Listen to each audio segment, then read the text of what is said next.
السلام عليكم ورحمة الله وبركاته. فرحت بان idin rajaynaya Bangladesh ama Behalal organic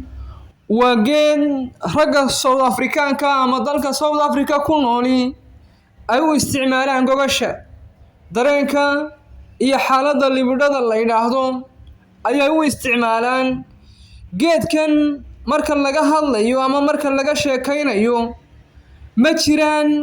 caafimaadka marka page-ka caafimaadka la furo si scientific waxa ay raggaasi u isticmaalaan in lagu ogaaday laakiin carabta ayaa waxa ay tiraahdaa yas'al mujarrib wala tas'al ad-dabib wa marka ay jidaysanayaan waxyaabo heerbala ama dhira ama ashyaa kale oo aan si scientific loo ogaanin ayaa waxay yiraahdaan qofka isticmaalay weydii dhakhtarka weydiine mahmaha noocaas ay carabtu isticmaashaan haddaba iyaguna sidaas oo kale ayay ragganina waa traditionally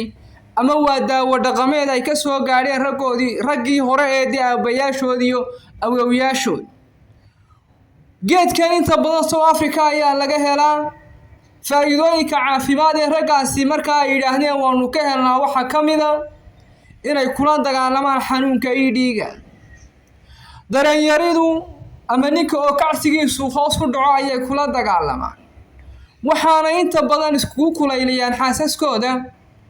waxaanu ka qayb qaataa inuu dareenkooda badiyo oo rabitaanka uu badiyo oo desire-ka uu badiyo oo doonista uu badiyo ayuu ka qayb qaataa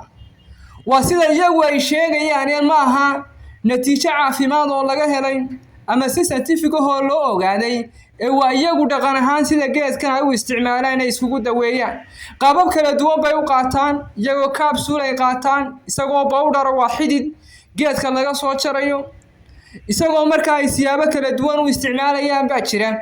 geedkan markaas kacsiyarida way ku daweeyaan kacsiyarida waliba khaasadan ka ay daadu keento daadu kacsiyarida ragga ay ku keento ama ninku marka uu weynaado xanuunka dhiigga way sarkaan oo daada ayaa ka qayb qaadata ninku in hamadiisu ay hoos u dhacdo xanuunkaas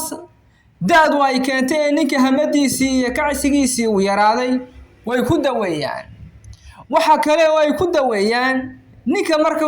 dacfi jireedu ku yimaado ee dareenkiisii hoos u dhaco ee tusaale ahaan macdanihii iyo faytamiinaadkii iyo kuwaas ka yaraaday marka ma hawoodi karo haweenay inuu si fiican u qanciyo markaana geedkan way siiyaan xataa daadiisu haba yaraatee oo yaanu markaa weynaanin waxa kale ay soo bandhigaan ragga iyaguna galmada badsaday ee shahwadu ay ka dhamaatay galmada oo aad basataa kacsiyarida way ka qayb qaadataa oo wixii hadii galmaad samaysay maanta hadana berri aad samaynayso oo hadana shalay aad samaysay oo xilli kasta aad samaynayso waxay galmadaasi waxay keentaa in dacfi jireedu dhaco isla markaana hamadi ay hoos u dhacdo maskaxda inaad ka qooqantay waa laga yaabaa laakiin xubinkii inuu kaco way adkaanaysaa laakiin maskax ahaan inaad ka qooqdo waa laga yaabaa taasina iyaduna way ku daweeyaan waxa kale ay ku daweeyaan ragga kacsiyaridu ay ku keento balwadaha balwad hadaad isticmaasho balwad badan aad leedahay kacsiyarida way ku keenaysaa oo waa kii abwaankii Soomaaliyeed lahaa qalbi qooqan geeda wax tariiqada oo adigaale yani ragga qaaska cuna iyo waxa isku ka sheekeynayay in haday qaaska isticmaalaan hamadu ay ka tagayso iska baabaayti laakiin qalbiga uu ka qooqan yahay raggaana way siiyaan oo dareenka waa u soo celiyaa waa u fiicnaysiyaa waa sida iyagu ay sheegayaan intaas ayaa geedkani aad u badan yahay awoodda physicalka ayaa sidoo kale uu ka qayb qaataa bay tilmaamayaan awoodda noocaas ayuu geedkani bixiyaa sidaas ayay leeyihiin laakiin ma jirto dhakhaatiir cadeeyay iyo saynis yahan cadeeyay midna ma jirto. Assalaamu calaykum waraxmatullaahi wabarakaatuh.